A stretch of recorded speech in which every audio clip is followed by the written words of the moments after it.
हम गठिया और बाई के बारे में बात कर रहे हैं कि क्या ऐसा हो सकता है कि गठिया बाई की बीमारी में जोड़ों के अलावा दर्द हड्डी के अंदर होने लगे। गठिया बाई के अंदर तो जोड़ों के अंदर दर्द होता है, क्या हड्डी या मांस के अंदर भी गठिया बाई की बीमारियों में दर्द हो सकता है? बहुत सारे पेशेंट ये सवाल पूछते हैं कि हमें ये मांसपेशियों में दर्द क्यों हो रहा है, हड्डी में क्यों दर्द हो रहा है। तो आज के इस वीडियो में हम इसी के बारे में बात करने वाले हैं। पहली बात, जो ये पेन होता है, पेन आर्थराइटिस की बीमारी, आर्थराइटिस का मतलब है जहां दो चीजें मिलती हैं। जोड़ ही वो चीज होती है जहां दो बॉन्स मिलती हैं और जोड़ के अंदर दर्द होता है गठिया या बाय का। जिस कंडीशन की वजह से होता है उसको हम बोलते हैं इन्फ्लेमेशन। वो इन्फ्लेमेशन ही पेनफुल रिएक्शन होती है जो पेन करती है पेशेंट के अंदर। तो अगर उसको बोन में पेन हो रहा है, हड्डी के अंदर पेन हो रहा है या मांसपेशी में पेन हो रहा है, ये ऑल्दो थोड़ी सी रेयर है, कम देखी जाती है, पर पॉसिबल है। और कई बार ऐसा भी हो सकता है कि गठिया बाई की बीमारी के अलावा उनके बोन के अंदर कोई ट्यूमर भी हो सकता है। कई बार विटामिन डी और कैल्शियम की कमी की वजह से जो होने वाली बीमारियां होती हैं वो गठिया बाई की बीमारी के साथ हो सकती हैं।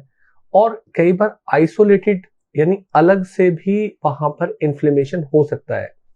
पेन जो होता है कि जोड़ के पास जो बोन है वहां जो पेन होगा वो काफी डीप होगा, गहराई से पेन आएगा, पूरे आसपास के हिस्से में होगा, लगातार होता रहेगा।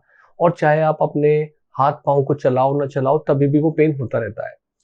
बॉडी के स्पेशली स्पाइन के हिस्से में, रीढ़ की हड्डी में, कूल्हे की हड्डी में, या जो भी हाथ या पैर होता है उसके पास वाले हिस्से में, जो कूल्हे के आसपास या कंधे के आसपास के हिस्सों में ज्यादा पेन होता है।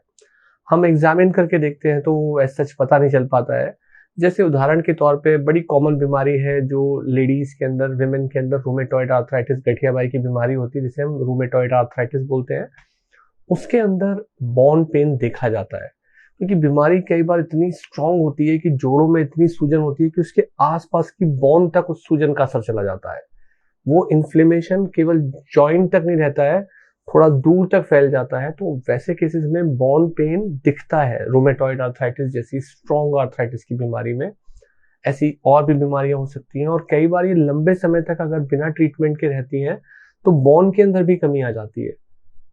तो ये कंडीशन है जो बोन पेन की रहती है। मेनली क्या होता है, बोन के ऊपर एक लेयर होती है जिसको हम बोलते हैं पेरियोस्टियम, एक तरीके की कवरिंग है जो हड्डी के ऊपर चढ़ी हुई होती है। तो ये जो इन्फ्लेमेशन जोड़ों में होता है गठिया बाई का, वही इन्फ्लेमेशन बोन में आ जाता है। तो ये चीज है कि बोन के अंदर पॉसिबल है, ये नहीं सोचना कि ये बोन के अंदर नहीं हो सकता है। मांसपेशियों में हो सकता है, मांसपेशियों में भी पेन हो सकता है। ज्यादातर केसेस में देखा गया है जो मायोपैथी होती है, मसल की डिजीज होती है आर्थराइटिस के अंदर, वो प्रॉक्सिमल मसल्स होती हैं, जैसे कंधे के आसपास की और कूल्हे के आसपास की मसल्स, इनमें ज्यादा गठिया बाई के पेन होते हैं। और मसल्स की कमी भी देखी जाती है, एट्रोफी हो जाती है, पतली हो जाती है, सिकुड़ जाती है। बहुत कम होता है कि जो डिस्टल मसल्स है जैसे एल्बो के पीछे या घुटने के नीचे की मसल्स का इन्वॉल्वमेंट होता हो, ऐसा कम देखा जाता है। तो ऐसे लोगों को दिक्कत क्या आती है, जो गठिया बाई के लोग हैं और इनकी मसल का इन्वॉल्वमेंट है, कि वो सीढ़ी चढ़ने उतरने में उनको दिक्कतें आती हैं।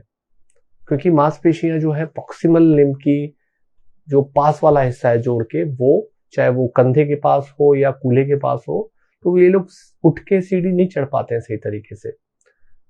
कुछ कंडीशंस ऐसी होती हैं जो मेटाबॉलिक होती है। मेटाबॉलिक का मतलब है कि जो बॉडी के अंदर कैल्शियम और फास्फोरस जो सॉल्ट होते हैं हड्डी के अंदर के, वो सॉल्ट का बैलेंस बिगड़ जाए किसी भी बीमारी की वजह से, वहां जो पेन होगा मांसपेशियों में वो दूसरी तरीके का होता है।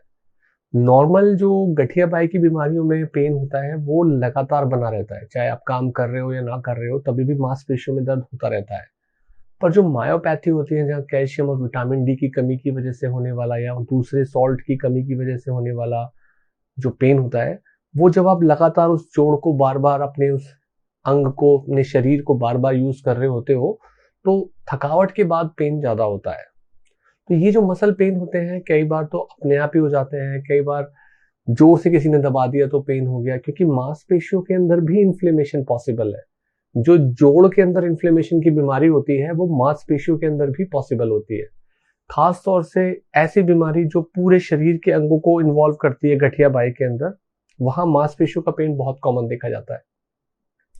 अब जैसे कोई घुटने के जोड़ के अंदर किसी को गठियाबाई की बीमारी हो गई और वो बहुत स्ट्रांग बीमारी है उसको कि वो चल ही नहीं पाते हैं, तो ना चलने की वजह से आसपास की मांसपेशियां वीक हो जाती हैं, क्योंकि जो घुटने का पेन है वो इतना है कि वो आसपास की चीजों को भी नहीं चलने देता, ना मसल को ना बोन को, वहां पर मूवमेंट नहीं होता है, तो यूज ना करने की वजह से पेन होता है। कई बार रेफर्ड पेन भी हो जाते हैं कि आपको गर्दन की हड्डी के अंदर रोमेटॉइड आर्थराइटिस हो गई है, गठियाबाई की बीमारी हो गई है, वहां पे नस दबने से जो पेन है वो हाथ के अंदर आ गया, रेफर्ड पेन हो गया है, तो वो पूरे हाथ में ऊपर से नीचे तक जाएगा, इस तरीके का भी होता है। एक और गठियाबाई की बहुत कॉमन बीमारी देखी जाती है जिसे हम फाइब्रोमाइल्जिया बोलते हैं।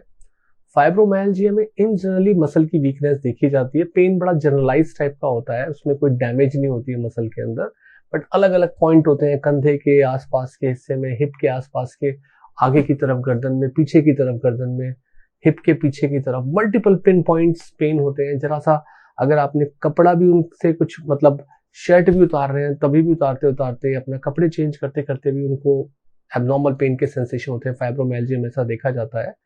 तो कुल मिला के इस वीडियो का पर्पस ये बताने का है कि गठियाबाई की बीमारी सिर्फ जोड़ों में नहीं होती है, वो हड्डी के अंदर भी जाती है, मांसपेशियों के अंदर भी जाती है, और वो कैसे पहचानी जाए इसके बारे में हमने इस वीडियो के अंदर जानकारी दी है।